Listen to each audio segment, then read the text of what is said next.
balobi tisha kiti bongo awa na grand libulu na stade des martyrs balobi événement ezaka moko c'est 29 octobre awa na kata stade des martyrs awa avec Fally Ipupa du Cap la Merveille aigle de la musique africaine balobi ako retourner stade des martyrs oyo. Merci beaucoup, c'est un peu ça. À faire 5 grands chanteurs au faire rigolo à l'oba qui a l'obi batito ya trop bafinga trop parce que as un grand chanteur ceux qui bazaki 5 grands chanteurs na mboko tam sou faire rigolo nga fanda so comme on a fait rigolo ba propos technique yi as un grand chanteur as le roi net yemoko à part ba papa Wemba na génération o as yemoko grand chanteur ceux qui y étaient ceux qui bazaki 5 tam sou yanga pema koyoka propos on a fait rigolo l'oba qu'est-ce que et sungi ba misusu toté. Bon, je pense que question à faire rigolo à tout na qui ba tu question et puis après si ba tu réponse. Donc moi écoute c'est la on analyse exact po alors ba ki mukoto comme on a 5 bons chanteurs hier aux analyses. Mais hier moko il y a 3 jours passé à auto le kate par le bi attengi plus de 12. Que ba Emelia miel de sang a dépassé le nombre oh ya le il faut bazala ça veut dire que mutazo se contredire déjà dans ba propos et moi bon moi to le belango ça tête tala et le swinga ça ninga passi faire rigolo à prétendre qu'il y a grand chanteur ya mboka na biso mais ba tout ni différence ni des na grand chanteur na bon chanteur ababatani Netinga mutu roi long jam. Ça va tenir la différence il y a grand chanteur, na bon chanteur ezani na le baga grand chanteur et bon chanteur c'est lui qui chante bien. Mais un grand chanteur c'est lui qui chante mieux. C'est tout. Réponse est simple pour la classe. Parce que yemo mukolo grand chanteur ango. Aba batani na kikombo o ya prétendara kazali. Donc ça veut dire ba kenda apporter pour na tourisme. Après basket à balmen mais cours d'histoire à ozoate. Sikoyo 5 bon wana. Mais Fally Ipupa aloba ke na ouverture à Cannes où est au bête na Cameroun ceux qui bazwa qui était des bons où il fallait azala wana na place na ye ti lelo de bon opé to monate mais comment il peut ça bilobe là OK abude ba fait ba jibé abude ba wera abude bo moya lobeka de bon na lelo na kilelo de bon ti lelo pe de bon et ça la test ko faire ko la 5 grands chanteurs mais il y a bimisi déjà qui batu ba na bon ba grand chanteur. Nga pas si nangé za artiste musicien congolais ba na bureau compétenté. Ça veut dire que ba na bureau incompétent c'est banditi na emo leader. Ça veut dire leader azo prétendre qu'il y a danger qui connaît tout. Or que on va appeler les plumes d'or na place à la plume d'or. Bureau paye au quitter. T'as la bureau qui dit ba. Donc c'est que bureau après avoir commencé la studio ba melaka ba bombe. Ba bossa na makambo belé. Ba préparatif eza comment pour na réussite ya stade des martyrs a Fally pour le 29 octobre. Eta que yo ni ne repère comme idée to likanisi na bato tout bazala la carte bureau ya communication o ba roluka ba bangi ba bandasiko matraquage pour na ko luka réciter za la totale en stade des martyrs. Je pense que ce dimanche déjà na yokaki ba wario ba na marche na bango moko boye et ko banda na limité j'ai oublié Bariwana et puis point de chute nango et ça na stade des martyrs. Donc je pense on est déjà parmi ba soutien on soutenir l'artiste et puis il y a des panneaux déjà où les autres ça l'a déjà posé donc bazo poser ba panneau et puis l'artiste à Rosana Kinshasa le 2 je pense mais place le 2 octobre sauf imprévu mais artiste place à ça je pense à ça déjà ma vidéo pour envoyer ça va tout stade des martyrs c'est pour bientôt. Maintenant, il y a certaines personnes qui ont concert c'est-à-dire le concert serait Betami. Entre autres, Marc Aouzaloba qui ont ceux qui concert au Betami et qu'il fallait à Sali plein à Romidien Bigamou Takala. Bon, je pense que Batouana Bazaga na ba marche mo ya ko déstabiliser artiste mais artiste plus focal na makambo oyemo wa ibezo sala. Omoni Fally Ipupa 50 artistes oyo azaka tamsu batu so ba na ba propos mo boya ki parate parce que ça n'a rien à voir avec ba propos mo mutalobi peut-être aza fan na yo mais autant la réaction artiste ne oya lingare yo sala nini. Je pense que tant autant déjà Marc Aouz ami dem bigate pour okufane pamba OK martyr et puis nga na se souci à fort pour na ye. Non na monate soda ke guerre sa munduki. Mais ya na TV sans guitare. Donc, souhait un artiste congolais sera sali pas moroboy. On est bénéfique pour le Congo. C'est un plaisir pour nous. Je ne sais pas si on a encore ça, papa. Donc, je pense que Stade des Martyrs, ce qui est à travers Fally Ipupa, et on a la fierté à Congo. Bon, le Congo a gagné. Le président Fati qui a gagné. Mais ce qu'on soucie, c'est Zaranine. Fally Ipupa a préparé un concert pour Congo gagner. Mais vraiment, les Congolais, ils ont encore des sous-contribués pour Congo gagner. Mais si tu as une parenthèse, tu es l'isolo, Yarambo, Koffi Olomide, Simbium. Simbium. Simbi, l'itago danseuse. Bon, je pense qu'il y a une émission tout dans les cas qui. Au moins, un analyste, c'est un prophète. Il faut qu'on prophétiser les Kambo. Dans les cas qui, je pense, vidéo, il y a Fatou et Otobima récemment, lobby ou avant-hier, mais il y a 4 jours avant. Dans ça, il déjà analyse pour nous dire que Koffi Olomide a Simba qui Fatou pour nous encourager. Mais les lots ont mis encouragement. Donc je pense qu'un analyste, c'est un prophète. Il faut qu'on prophétise à Magamou et Salama. Bon, je pense que Mouninga n'a pas moi Sinda Lobi que Simba peut encourager. Sans pour autant qu'on soit un rond. Donc je pense que Azalaki influencé, Azalaki peut menacer dans le téléphone. Hier Moko accompagne que Koffi Olomide avant na Kala. Papa nanga Simbanga a Simbinga pour encourager pour tout le monde na pe Kala. Événement oyo batu tout basa ko zela le 29 octobre fali poupa ya batu mususu ka ndongo lobi ennemi ya Congo zaka yemoka congolais ba contre molema bazali o bazoluka sali fali poupa a échoué na événement na ye et tout na batu wana tout baza ko zela kaka échec ya concert ya fali poupa na kata stade des martyrs na bato pe baza ko linga récite ya concert ya fali poupa na kata stade des martyrs ni no rolo na batu o s'adresser na batu to basé par à travers le monde. Peuple congolais tellement. Comprendre que la culture congolaise est combattie na bande en Europe, ba concert et bétaté. Ba français baloba la charité bien ordonnée commence par soi-même. Je pense qu'il fallait pour pas qu'il critère il y a la charité bien ordonnée. Peuple congolais mokili mobimba partout vous êtes dans le monde entier. Vous allez déplacer pour la musique qui a fallu pour pas aigle le 29 octobre dans le stade des martyrs. Je pense que tous dans le stade des martyrs, tous derrière le stade des martyrs. Derrière moi, on a déjà pelouse dans le stade des martyrs. Ça veut dire le 29 octobre, ça va inda ici.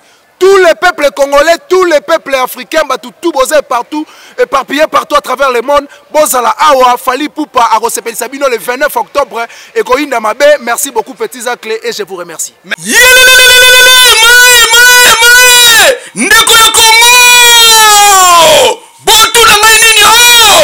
Villa chez Dani Dende le Real de Madrid. Oyo afandisa masolo na ndenge ya kosakana te. Bilobae boza éparpillé à travers le monde. Bolingi bosa la tour à la ville province ya Kinshasa. Ndeko na ngai ndimela ngai te. Esika kopema ezaka kamoko na villa chez Dani Dende. Awa nyonso ezali ba appartement. Il y a 3 chambres salon, salle de bain, na cuisine, il y a 2 chambres salon, salle de bain, na cuisine. Awa nyonso ezali et bon côté à piscine. Bote la bino moko piscine ya mvimba na ndenge ya kosakana te. Esika pe ya kozwa mupepe na se nzete. Awa bote la bino moko bino baye bo organisaka ba show, ba barbecue, bote la esika ya organiser ya ngoyo. Awa c'est la classe et la différence na ndenge ya kosakana te. Bino pe batu ya ba fête, ya mariage religieux, coutumier, na civil. Botala esika ya ngoyo ya kozwa espace ya kitoko mpona kosala ba événement na bino. Ya botu na ngai eza wapio na veni Beteke numéro 2 derrière station ma campagne ozamo bimba wana okomona villa chez Dani Dende boyokela ngai bana poto ndenge basola ki boye. Oui, toza awa toza na villa na résidence Dani Dende Real de Madrid. Talaka biso ba Mireille la japonaise, fondation Mireille Lissal ici. Là to ya kakin to ka ba vacances, to ka place mo to za tranquille, sécurité ezala bien sécurisé. Ya mwana moni to ka na biso na villa chez Dani Dende Real de Madrid. Eza musika teza ka na station ma campagne. Donc sécurité eza makasi bien là, nous sommes bien repos. Donc to za tranquille. Donc, on a vu sur la diaspora, boya, boza décidé sécurité bika Congo pour voir la place au web qui est boza bien sécurisé. Ah, pas Dani Dende, talaka ngai Mireille la japonaise moi à Paris, na kitara awa. Donc, ba vie Juna jana na ba kitara awa. Talaka famille Juna family to kitaka, ça veut dire que nde makambo. Ah, balobi filet za moko, filet Dani Dende Real de Madrid. Babina mbese ke numéro 2. C'est là que séjour na biso to pasaka awa donc awa eza confiance pe clôture et assurance. Comprendre? Dans la maman Mireille ici au cadre na ACP mais sur la sécurité ba fait tout na jana na tout na famille ba comme la kahawa. Elle kanango bien ezole kanasa ma compagne chez Real Madrid, le grand prêtre na Villa Naye, tout ça très à l'aise, tout ça très bien, très fier dans boulot sala naye na boulot naye so sali. En tout cas vraiment je suis très fier. Tout ezole ka bien la piscine, na tout va na kutu ba koto bien. Donc elle kanango bien. Yo aussi précisément wa trouver. Ngano tu Suède. Oui, bana Suède en tout cas vraiment vous avez déçu na station campagne, vous avez déçu vraiment. Bon c'est pelant fort. Pour moi déjà na lélé en fort. Parce que jour dans le bien, tu as chez Real Madrid en ma campagne, appartement monima, villa, piscine, Suezali, na s'est retrouvé bien ma casse courir sans rater, sécurité nyo surtout comment. Puis on bien mandé qu'on a Norvège nyo so au hasard besoin kin avant d'ambiance à l'aise fois pas Real Madrid. On simplement cassé. Ah oui, villa chez Dani Dende, nulle part ailleurs, yomutu ozala posa ozwa repo ya kitoko na ba condition oyo esengeli ndenge kaka ozalaka na mikili ya poto. Awa nyonso ezali soki kure katani komitungisama na ote groupe électrogène ya movimba eza wana ebongo côté ya mai forage d'eau eza pe wana mobimba na ndenge ya kosakana te. Ngai awa kaka na village chez Dani Dende le Real de Madrid. Okani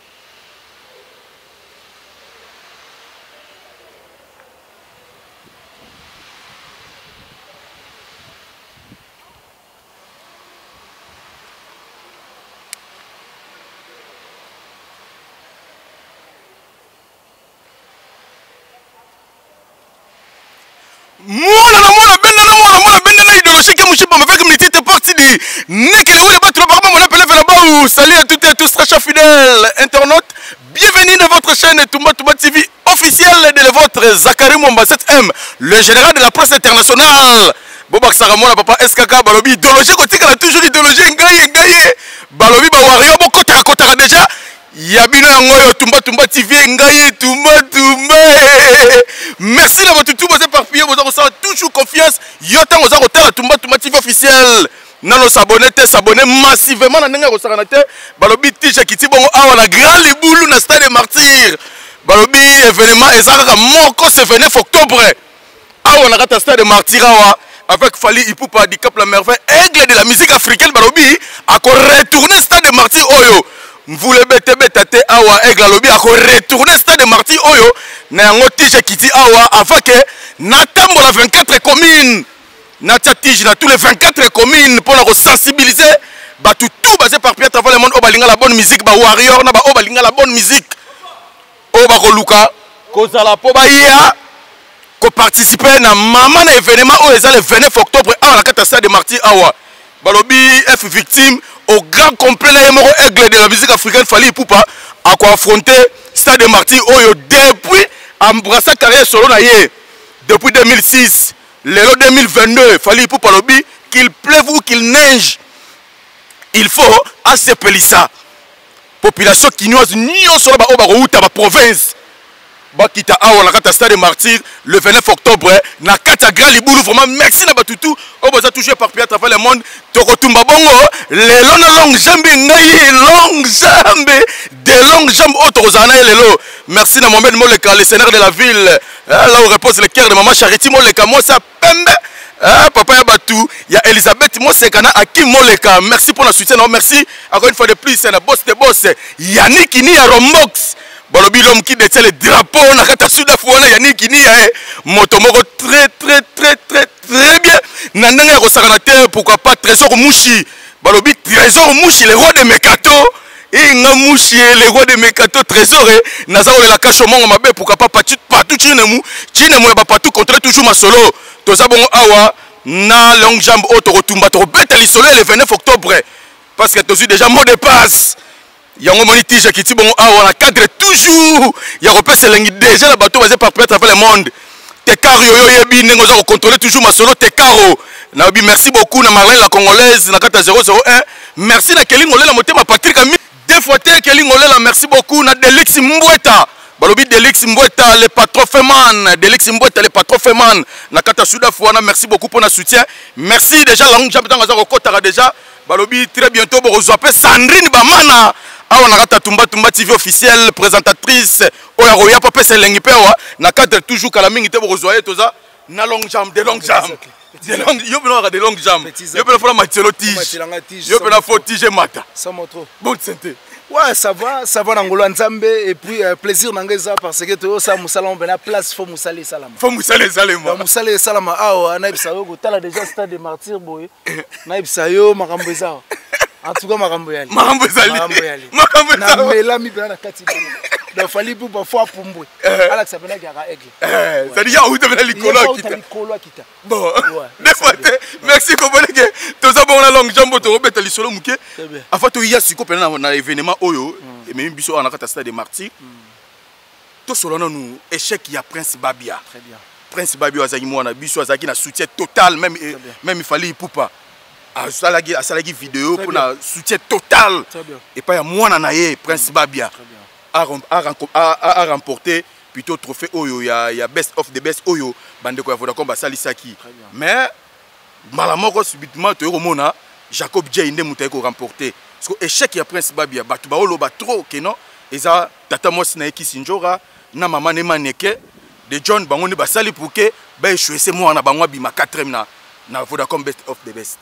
Non, de ma part, moi je dirais, Ezaka Ranzam Benda Lingi que Prince Babia a Zala na place on a 4e place parce que Tosalagi Nyoso et Sengai Tosala, il fallait qu'il voter, mais selon Vodacom, Balobi Tosagi parmi les moins votés. Je pense que cause à la moins voté, on a des autres permettent Petam Sousou de remporter le trophée, on a Vodacom Best of the Best, mais on dirait déjà merci na Vodacom parce que Prince Babia c'est maintenant un star. Oh, Azaragi déjà, Koye Banamukile Bagi déjà, mais Siko Batbareye Bi, ça veut dire Bato Basagi Tamsou une opportunité. Il y a Koye ba été à travers individualité na Yemoko, mais cause à la scope meni à Vodacom, je pense que Mukil Mobimba et yebi donc na minute oyo tozo beta ma solo plus mingi ya carrière solo au moni la carrière solo tricage est raté donc ba vote raté si peut tricage est raté donc ça veut dire na carrière solo ne ba yeba nani azaki compétent nani azaki compétenté je pense que bitumba siko tanango yango e bandi ba tout ba zolinga ba soutenir Prince pas partout à travers le monde et puis ba tout ba soutenir y déjà à commencer par ya Willy Moucheni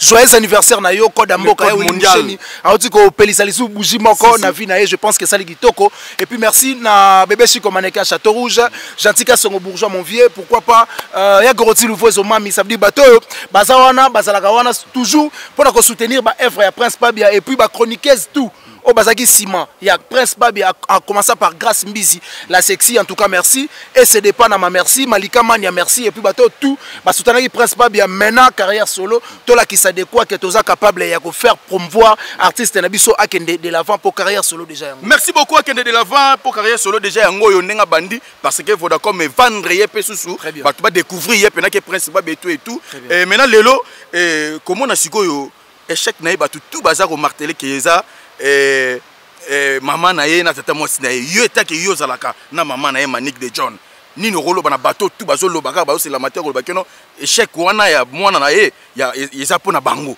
yo rolo bani sur yango je pense que ngana ko lo ba Manique na Kisinjora ba ba membre ya jury pour ceux qui ba kataki na membre na jury to ba kotaki mabe ndalinga razwate je pense que Kisinjora na Manique ba zalaki wana derrière artiste pour na ko ça il a promotion pour Manique na Kisinjora la seule façon il y a que soutenir moi na bango tellement baza bata TV il faut ba le kana TV ba motiver bato ba zaka ya bango et non que pe ya bango à travers savoir faire ya moi na bango ba voter moi na bango moi na moni place au Kisinjora na Manique ba léser carrière ya mwana bango te parce que bazaki ba membre ya jury te. Donc c'est un peu ça. Bazaki ba membre ya jury te mais siko ya komona ke bino bozana posa mwana bino azana compétition moko boy. Il fallait boza ata moi bouche bé par rapport ya ba langage mususu ya ko critiquer batu mususu oromona arobeta piken na artiste mo songolo pakala meta mususu derrière l'artiste wana ezala bafano pe ba sepela pe banini koluka ko voter principal bien mais so tango yozo beta bon piken directement carrément so la posa pour voter principal bien tango zo finga star na ye moya sala ngo ezate. Bon, je pense que Kissinger a maniqué Bafingi star moroté et puis Basalani piken na star moroté parce que déjà comme on a maniqué des gens à finga raté à ça analyse sur Bafé au eleki. Au moni Batebele Bazalo ba maniqué na concert ya Wenge à finga gi Wenge c'est faux. Asalaki constant, asalaki analyse comme tout autre analyste. Ya koloba ke concert ya Wenge et betamagi nango mezaki na balakine. Papa, na mokili oyo mutu jamais asala eloko totalement bien. Mutu asala maka totalement bien zaka nzambi. Faut pas sala manga toloba te babakisa mungu to balongola. Ça veut dire asala eloko mo totalement bien. Mais ce que mutu so comme ko prétendre que osala maka totalement bien c'est comme mutu nzambi. C'est pour cela manique de John asalaki analyse sur ba fait à stade de martyrs alobi que il y avait des vides. Et puis réellement ma vie des salaki. Salaki pour ngana zala na ta stade. Ma vie des salaki. Ce que Congo passe nango to malheur ya Congo ezanini. Ce que là eza rouge yo lo ba blé. Ce que eza blé lo ba eza vert. OK, biso to mesana ko lo ba vérité. Ce que eza vrai, to lo ba eza vrai. Ce que eza faux, to lo ba eza faux. Le long il fallait pour pendant stade des martyrs parce que to yeko ça l'émission par rapport ya ko sensibiliser ba warrior, ko sensibiliser peuple congolais au banzaka bazaka na nzala. Ya ko artiste na fallait pour pas. Le long so to na stade que to moni que concert ya fallait pour pas ezapa na balakine. To resonga ici na micro boto lo ba ke te la côté ezaki na faillite, la côté ezaki na faillite parce que to ça ba analyste musical. Mais ce que ba tebele ba linga raté to ça l'analyse. Ça veut dire bazo étouffer biso musala na biso photo sala. OK, yango ndeza gagne pain. Vous comprenez? Donc c'est un peu ça. Merci beaucoup, c'est un peu ça. À faire 5 grands chanteurs au faire rigolo à l'obaki à l'obi, ba titoyaraye trop, ba fingaraye trop parce que as grand chanteur. Ceux qui bazaki 5 grands chanteurs na mboko tam sou faire rigolo nga fanda. Ce que mon a fait rigolo ba propos technique yi as grand chanteur. Aza le roi net yemoko à part ba papa Wemba na génération oyaza yemoko grand chanteur. Ceux qui y étaient ceux qui bazaki 5 tam sou yanga pema. Koyoka propos on a fait rigolo ba qu'est-ce que et sungi ba misusu toté. Bon, je pense que question à faire rigolo à tout na ki ba tu question et puis après si ba tu réponse. Donc moi écoute ça la analyse exactement po alors ba ki mukoto comme on a 5 bons chanteurs hier aux analyses. Mais hier moko il y a 3 jours passé à autour le katé valobi atangi plus de 12. Que ba Emelia miel de sang a dépassé le nombre il faut bazala. Ça veut dire que mutazo se contredire déjà dans ma propos et moi bon moi to lo belango ezate tala et là swinga et salinga passi faire rigolo à prétendre qu'il y a grand chanteur ya mboka na biso mais ba tout ni différence ni déjà na grand chanteur na bon chanteur ababatani abeti munoko ça veut dire azwaka tenter ya ko s'exercer na eloko ya prétendre azali. Donc c'est un peu pas si ça veut dire que ndaba poto mais bozo temps à s'exercer. Netsinga mutu le long jam. Ça va tuninga différence il y a grand chanteur, na bon chanteur ezani na le baga grand chanteur et bon chanteur c'est lui qui chante bien. Mais un grand chanteur c'est lui qui chante mieux. C'est tout. Réponse est simple pour la classe. Parce que yemo mukolo grand chanteur ango. Aba batani na kikombo o ya prétendara kazali. Donc ça veut dire que ndaba poto pour na tourisme. Après basket à balmen mais cours d'histoire aux oité. Donc tant pour aller na cachot, fallait s'exercer. Tant on a Alex, tant ngai et comme singa mutaza na cachot, parce que toi na sécurité stade de Martine, toi toi ça musa toi bien sécurité avec des maîtres. Mutu o za na cachot, batuni autant on aller na cachot distraction na la nini. On a notre dessin animé. Oh là. Ah oui. Parole mais nota ba livre. Yo so ba nota dessin animé. Na nota pe balé. Nota pe balé. Mais on la balle. Et puis il jouer au mort na Pékin. Tant que vous avez Messi, Neymar, mais il joue au Pékin. Merci Eva Tumbakalombo. Balobi mukulu pa wani manchi. Eva Tumbakalombo mo controverse merci na Dani Dende le Real de Madrid. Babi Dani Dende. L'homme qui arrête l'état Dani Dende le Real de Madrid. Patron à solo. Deux fois. Patron le on a ma campagne. Il y a des patrons le on a lemba. Ça le on a quartier résidentiel. Yes, le pont na ma campagne a venu Pété. A venu Pété que mo on a un lion. Et à 70 000 discuter. On a discussion à rater. Lion. Léopard. Donc on a le pont était comme Banyama. Vraiment. Merci beaucoup na Monique Kassé. remercier Momo Kassi, la présidente de toutes les femmes quinoises. La présidente de toutes les femmes quinoises, Moninga Batu maman Amida Kamere Chature. Là où repose le cœur de Vital Kamere Loakaninginingi King. Docteur Vital Kamere, vraiment merci pour notre soutien. Tous a toujours continué. Merci beaucoup. Armée Noire, Babi, Armée Noire, deux fois. Au stade de Martyrs. Baza toujours dans la sécurité. Armée Noire. Au stade de Martyrs. Deux fois. Armée Noire. Merci beaucoup. Ouais, tous continuer. Si quoi 5 bons. Mais fallait pas alobake na ouverture à Cannes. Oye outé ko beta na Cameroun. Ceux qui bazwa qui était des bons. Oh il fallait azala wana na place na ye. Si le lot des bons on peut tout le monde a été. Mais comment il peut ça bilobe là, ok, Aboudé ba Jibé, Aboudé ba Wera, Aboudé ba Moya lobeka des bons, na lelo, na ki lelo des bons. Si le lot des bons, et ça la test qu'on fait, on a 5 grands chanteurs, mais il y a déjà qui battu na bon bagage. Bon, je pense qu'il fallait pour passer un grand artiste congolais parce que bah propos naïe a contredire Yangote. Pour dire que artiste réfléchit bien et puis il a un bureau où ils ont quoi simer. Nga pas si n'engagé un artiste musicien congolais, bah on a un bureau compétent. Ça veut dire qu'on a un bureau incompétent, c'est bandit qui n'a pas leader. Ça veut dire leader, à son prétendre qu'il y a des danger qui connaît tout. Or que on appelle les plumes d'or, on a place à la plume d'or. Bureau payé quitter. T'as le bureau qui dit bah. Donc c'est que bureau après avoir commencé la studio, bah mais là on va bomber. Donc moi je pense qu'il fallait pour passer un grand artiste congolais. Et là on a le bawana na minute oh bah français bah chaque chose à son temps. Il y a un temps pour tout papa. Série oh bah vieux bah ça là bah vieux. Que disque na bango bimati 3h to zela ngoti 3h. Que bah na stade de Martyrs plein à craquer. Mais na moni bah mission wenge bah qui concert ya wenge plein à l'été. Donc ça veut dire et là on peut ça n'a pas si maka ces années. Tant ba musicien wenge ba yaki balaka biso ke toye mettons ba zongi toye ba te nani aza nani sia zongi. Bon, c'est sur mon question mark. Si. Ça veut dire que wana ezana ba nini moko boy faut s'investir si yango. Mais so beto sali analyse to lobi ke bazongi sans kolaka e comme keto fingi. Na place keto finga te le 29 octobre tous les warriors ya mokili mobimba stade de Martyrs yango nzulu ma famille. Mais grandeur on a stade de Martyrs ngai fali poupa aigle. Ngai Miguel nanga leader italien. Ngai la ombo mo konza Autriche, le grand esprit babi tozala kata stade de Martyrs. Le ombo ma mo konza Autriche le grand esprit tozala kata stade de Martyrs. Mais là ce que solo là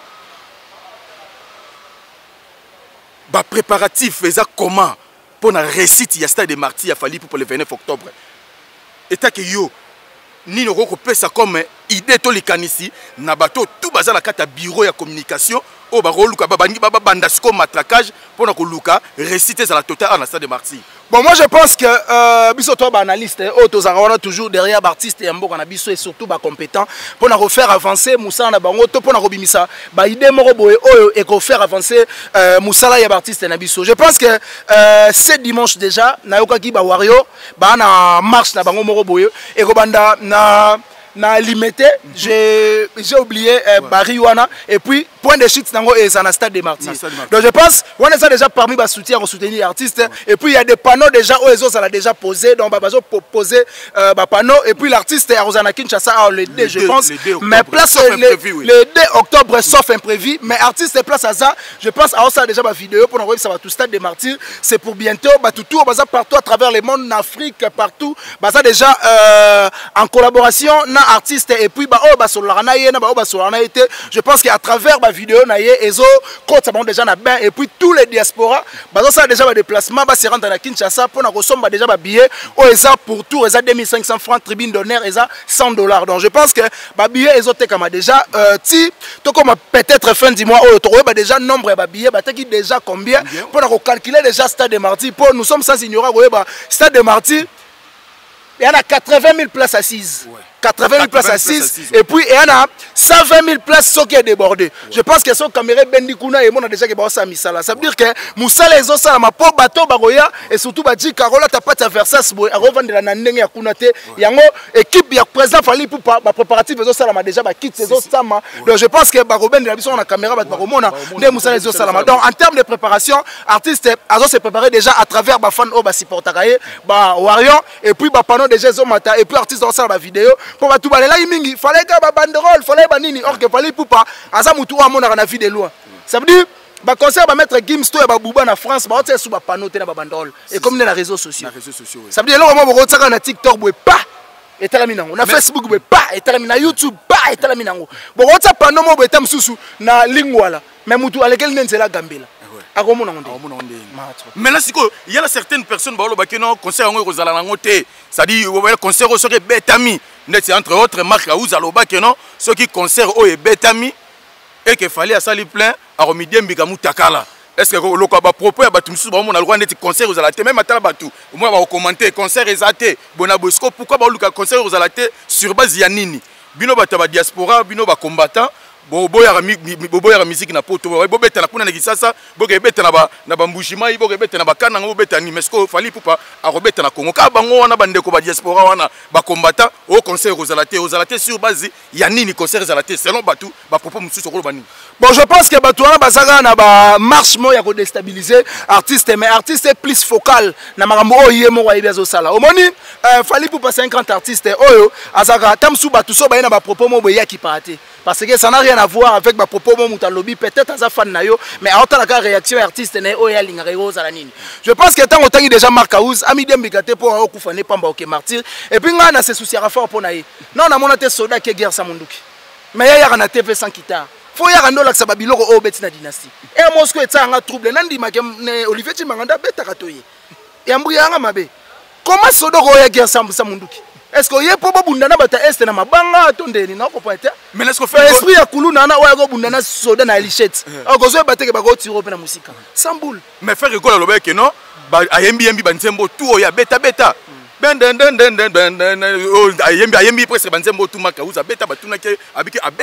je pense que tellement il a contredit ça makamna lobaka. Alobaka makambutu makauza lobaka et utaka pana yi. Mais dernièrement la conférence de presse alobi ya yebi kutu makamauza lobaka loba on a guna contradiction. Mais ndé pas yebi biso ke makauza beta. Mukolo ba ozana ba problème o beta te Olivier Chimangande. Toyoka. Pour y assez contredisant na makambo. Assez contredisant na makambo. Contredisant na makambo. À tout na batu mutuna à répondre en souye moko. Parce que au tout n'est point. Fallait qu'on réponde yo moko. Merci beaucoup. Comprenez que tous continuer on a longue jambe. Merci beaucoup na kiko yosa. Oh toujours à no fou moulin. Ah lobi le lope na fo. Tumba soit image. Ramène pro. La vie des fontaines. Il y a pro, il y a des puits. Vraiment il y a m'talouki en placement automoni. Il y a m'tazo réaliser ma mon aboye. Vraiment fallait poupa. Tout le monde ba banderole, ba panneau et tout bandi ko mata déjà. Maintenant ce qu'on peut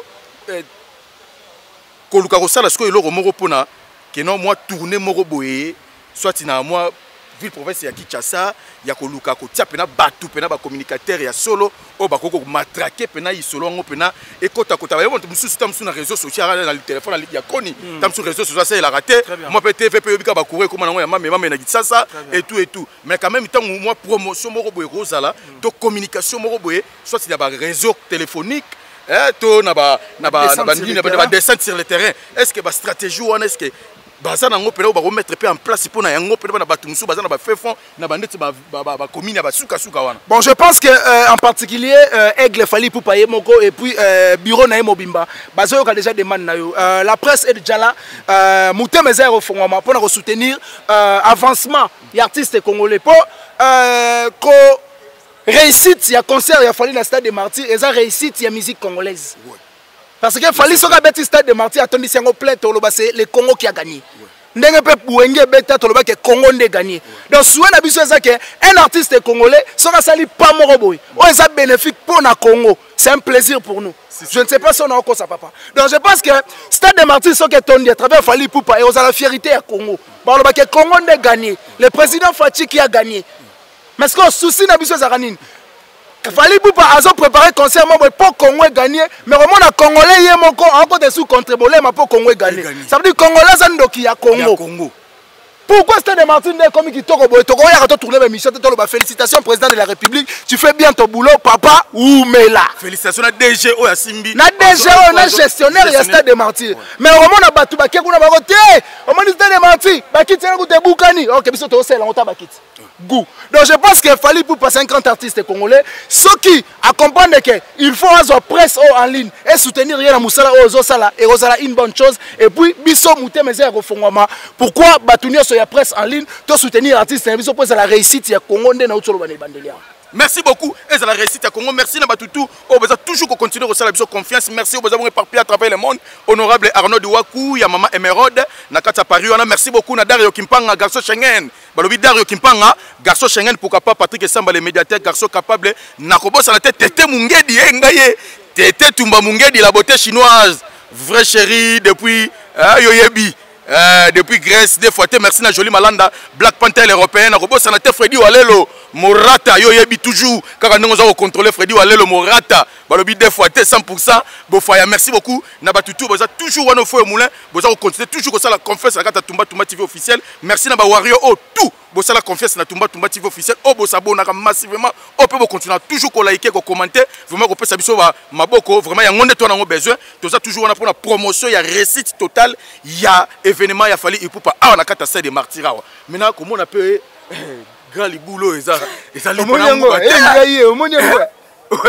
grand liboulot comment on a logo et ali pendant on va te fallu pour pas retourner stade des martyrs qu'il pleuve ou qu'il neige na me content on oh compte oh va nous compter aussi belé t'as la peine liboulot en tout cas de ma part moi je dirais fallu pour pas manifester toi bon manifeste-toi na bisayo libulu oyo je pense qu'il fallait pour pas agrandir au Congo akola na Kinshasa ayebi stade de martyrs depuis bas âge akota ngwa monango tellement rêve na ezalaki parce que stade de martyrs eza ba plus grand défi ouais ça parmi les défis et puis ça ba défi majeur pourquoi au moni musique ya Congo Toza est belé d'habitants pour ne pas citer Tamsouba chiffre pour Tobo Tamato Baksamato la statistique de ça là qui toi on a 11 millions d'habitants mais ah toi on a pour ça 80 000 donc je pense qu'avec 80 000 stades de martyrs pour toi 11 millions supposons pour exemple Tamsouba Botami Lelo nanu ba koti na enregistrement donc je pense qu'il fallait pour pas stade de martyrs oyo azwa temps ko monango azwa temps ko rêver yango les plus grands défis il y a qu'on relever pour nous laisser tous les couches. Il y a Afrique, il y a Europe, il y a Asie, il y a Océanie, il y a partout ces stades de martyrs. Ça veut dire le 29 octobre, ils avaient dit Mouto Sengé pardon, mais Aïbine Lingalate. Oui, c'est pardon. Or, il y a Aïbine Kiwalon. Parce que stade de martyrs, il y a une différence, une multitude, une diversité, il y a un mboka. Ça veut dire multitude, il y a des couleurs, il y a des toubaroya. Donc je pense que le stade de martyrs le 29 octobre, il y a un fond de risque, il y a billet de voyage, il y a un bala, mais il y dans la zone, ça y est, vieux le 29. Le 29, on a très tôt. Pour nous,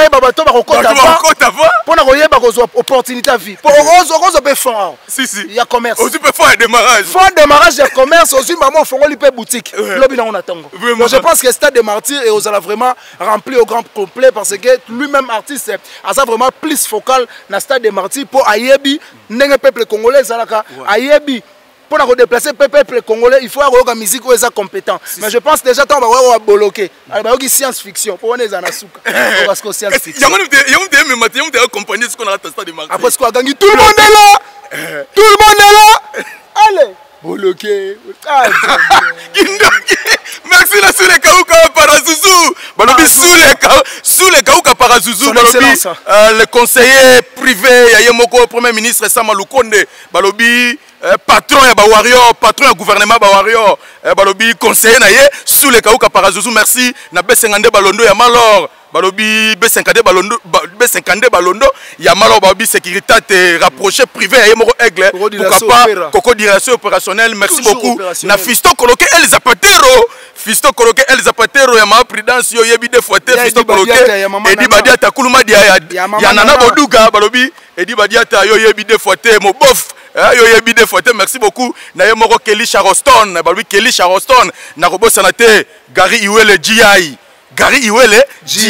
merci beaucoup tout ça côté merci ko tout grand parenthèse tu es lisolo Yarambo Koffi Olomide Simbium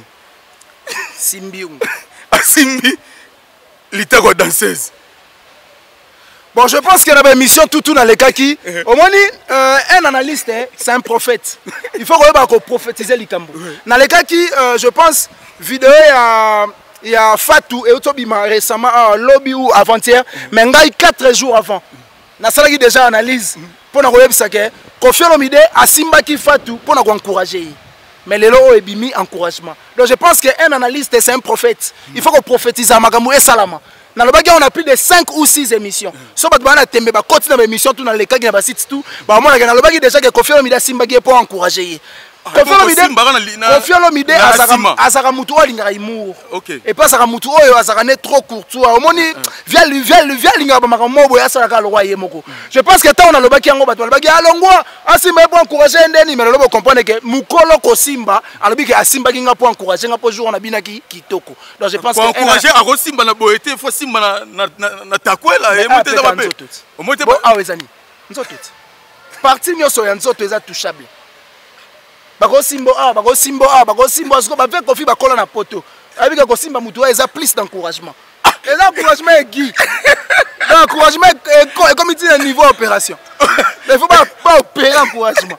Mais il y a batou, c'est pelité surtout ma femme hein. Ba mon oncle lokwa ndeti Kofi Olomide azongeli kaka yé côté violence faite à la femme et tout makambo pe ba danseuse ba lobela ki ba uta ko akité kuna na France pour na mambuka ya ba danseuse azongeli susu ko simba pe suko komona ko encourager ata kutango batu ba otala babi komona ko simbeleli wana que simbeleli wana eza pena keno lokola borna ye soit aliaka to akodaki déjà ka roliaye il selo batune na ba rimer na batune ba osala ba analyse na bandenga na bona kona. Bon je pense que moninga na bango mo sinda lobi ke ba simba pe ba encourager sans pour autant qu'on soit un rond.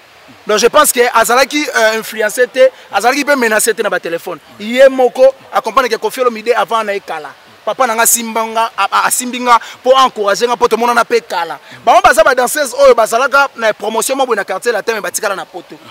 Vous comprenez? Baebi ba bien fait à Kofi Olomide. Baebi nenge Kofi Olomide azalaka. Kofi Olomide c'est un humoriste. Aza vie mo boye alinga ba sentiment. Alinga na eloko moko boye et ça na maka nenge ka yé azobule. Je ne pense pas que Kofi Olomide père de famille qu'il est.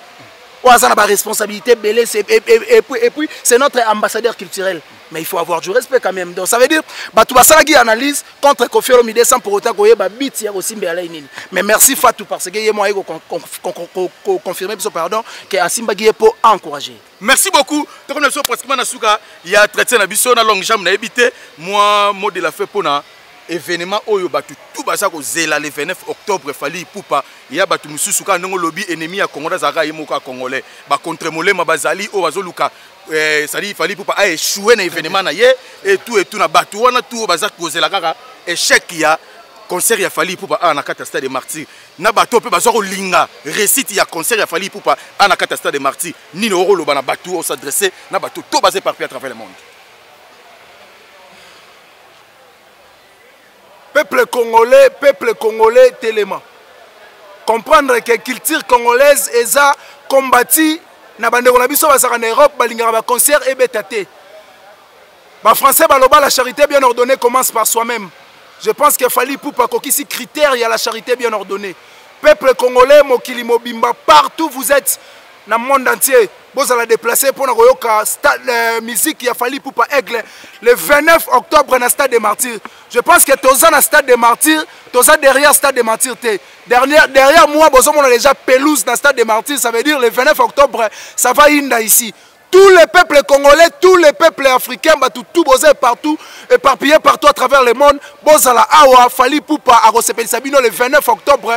Et Koinda Mabe, merci beaucoup petits aclés et je vous remercie. Merci beaucoup. Merci beaucoup Long Jambe. Merci beaucoup na batutu au balandi biso, merci. Na ebité mo ba dédicace na bato tout au balandio na Tumba TV officiel. Merci beaucoup à Metatou Bamutandu Delix depuis Congo Metal. Merci na les boss Guilain Régie Congo Metal International. Merci aussi na Yagoroti Louvois Zoma Mimamen Aiglon depuis l'Allemagne. Joyeux anniversaire à mon vieux Willy Mouché Nico Damboka. Ndega Balobaro changer ta Mboka. Mais ba changer code jamais à Mboke Kouai. Et puis merci beaucoup na bébé Chikomaneka Château Rouge. Jantika Songo Bourgeois mon vieux. Et puis Base Mobimba Stade de Martyrs Balobi, nous sommes contrôlés par Armée Noire. Le 29 octobre, sécurité aux Zalanda Basoda, na ba maître na armée noire ba roinda mabe ozaki to ko li konti protège ya Boubou Liondela mobunga le boss patron ya ba service à sécurité nyonso ya Congo pour ba zoreille ba détachement ti na ba occasion ya ba chef de l'état ke ba konzamboka ba roya na Congo mais li konti protège Boubou Liondela. Donc merci beaucoup petit Zacle. Numéro de longue jambe c'est plus 243 90 69 092 17 plus 243 90 69 092 17 soit aussi de longue jambe pour la détail qui. Donc merci beaucoup petit Zacle. Merci beaucoup, merci à Batutu Bolandi Bisso. Merci vraiment à bateau tout besoin partout à travers le monde. Toujours besoin de continuer à la confiance de la Tumba TV officiel. Zakari Mwamba encore et toujours naza toujours wana naza awa pour nous former, informer, pour divertir bino na ba caractère nyoso bateau tout besoin ko hésiter ko ça la confiance de la Tumba TV officiel. Boss à la confiance, boss abonner massivement, bo liker, beau commenter, vraiment c'est ce que on a aussi pas bino na batutu. Merci beaucoup na le jeune entrepreneur ingénieur Guilain Mukasa ya Guilain balobi ingénieur Guilain Mukasa ya Guilain futur candidat président de la République na 2023 balobi DG ya société immobilière foncière et numérique Sifen. Merci beaucoup na yo, merci beaucoup na Emma Itilo, merci beaucoup Nayo, vraiment pour nos préparatifs aux Kuna na Dallas, honorable Zakari Baba sur Rosala Pewana pour na koluka couvrir événement vraiment merci beaucoup na Emmanuel, merci beaucoup encore une fois de plus l'ingénieur fiscal à la Kala Wetu balobi le superviseur de Chenimed, ingénieur fiscal à la Kala Wetu motema batu ya maana si motomoko très bien ingénieur fils yo ebika garder loko wana kala mingi te vraiment na rozango merci na yemoko le boss Pablo Kini dispatchante le seul et l'unique déclarant o ya kangi masolo na kata Luanda wana balobi le seul et l'unique déclarant o gouvernement ngolais et sali confiance Pablo Kini dispatchante balobi yo za 500 containers za 1000 containers équité par Londres za la poste déclarant ya solo contacter Pablo Kini l'homme le plus sérieux plus que les mots sérieux elle-même. Merci beaucoup na sénateur Yanzambe, merci na fondé Pipi de Lyon, merci na Batutu, merci na assistance ya King Kabuya. Derrière la caméra c'était Kiko Yosa, côté réalisation, peu côté montage na Moni Bongo, Gédéon Lutondo ya ba Gédéon, les mignons garçons, Mobala Mwindu ya Moulaï. Merci na Batutu, merci na Sandrine Bamana, merci, portez-vous bien, c'est parti. Ndeko ya Congo! Botu na ngai nini ho! Villa chez Dani Dende le Real de Madrid oyo afandisa masolo na ndenge ya kosakana te bino bae boza éparpillé à travers le monde bolingi bosa la tour à la ville province ya Kinshasa ndeko na ngai ndimela ngai te esika kopema ezaka kamoko na villa chez Dani Dende awa nyonso ezali ba appartement il y a 3 chambres salon salle de bain na cuisine il y a 2 chambres salon salle de bain na cuisine awa nyonso ezali e bongo côté ya piscine botela bino moko piscine ya mvimba na ndenge ya kosakana te esika pe ya kozwa mupepe na se ya nzete awa botela bino moko bino baye boorganizaka bashow babarbecue botala esika ya koorganize yango yo awa c'est la classe et la différence na ndenge ya kosakana te bino pe bato ya bafete ya mariage religieux coutumier na civil botala esika yango yo ya kozwa espace ya kitoko mpona kosala baavenema na bino yaya botu na ngai eza wapio na veni Beteke numéro 2 derrière station ma campagne oza mobimba wana okomona villa chez Dani Dende boyokela ngai bana poto ndenge basolaki boye. Oui, toza awa toza na villa na résidence Dani Dende Real de Madrid. Talaka biso ba Mireille la japonaise fondation Mireille Lissal ici là to ya kakin to ka ba vacances to ka place mo to za tranquille sécurité ezala bien sécurisé ya mwana moni to ka na biso na villa chez Dani Dende Real de Madrid eza musika te za ka na station ma campagne donc sécurité za makasi bien là nous sommes bien repos donc to za tranquille. Donc, on a vu sur la diaspora, boya, boza défi de sécurité, bika Congo, pour voir la place où bika boza bien sécurisé. Ah, pas Dani Dende, talaka ngai Mireille la japonaise, moi à Paris, na kitara awa. Donc, ba vieux Juna Jana na ba kitara awa. Talaka famille Juna family to kitaka, ça veut dire que nde makambo. Ah, balobi filet za moko, filet Dani Dende Real de Madrid.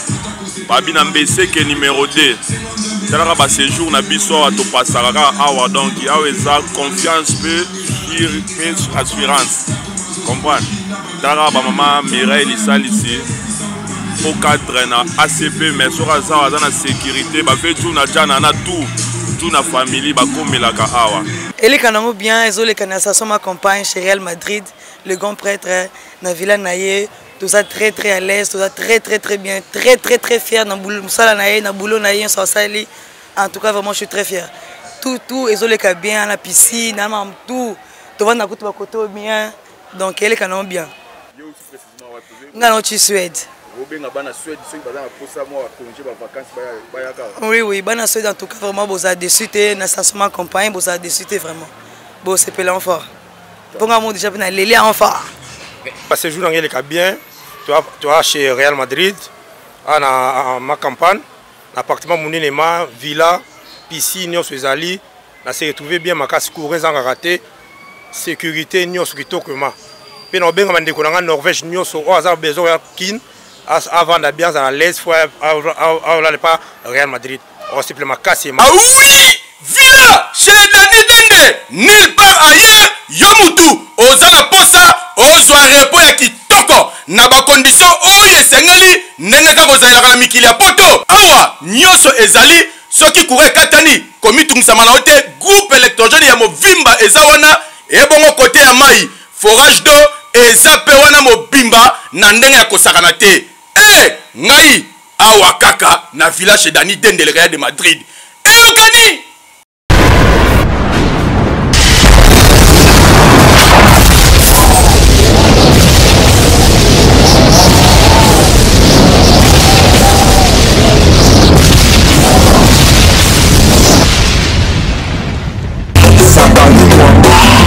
Petit sapin.